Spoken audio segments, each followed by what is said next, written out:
These are the step-by-step instructions on how to save a document. In this case, I will be using Word as my example. You can see at the top of the document, there is a title bar where it says Document 1-Word. This means that this document has not yet been saved. If I select the File menu, it will reveal some choices for me. I have two choices down here that talk about saving. The first is just Save, which is what I would use after I've already saved the document once before. Save As is the one I want to choose today because I want to name it.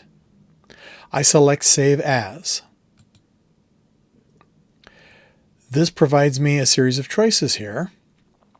I want to select this PC. This PC is selected in the second column, and now I want to save my work onto the desktop, so I select the folder labeled as Desktop. This will open up a dialog box. This dialog box is the Save As dialog box.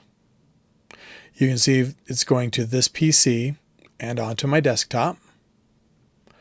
I am now going to give my file a proper name. In this case, I'm going to call this one How to Save a Document.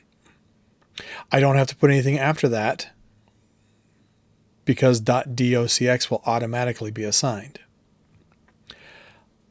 After I've given it a proper name here in the file name area, I select the button labeled Save.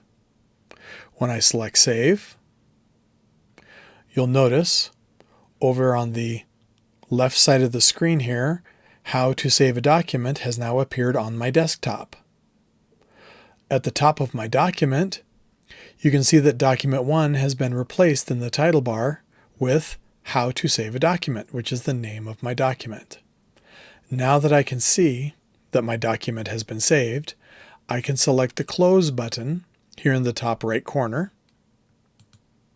and I have now closed the document. This icon here is the actual document. I can take that and I can drag it to any place I want it to go, and I can drop it in that new location. You have now successfully saved your first document.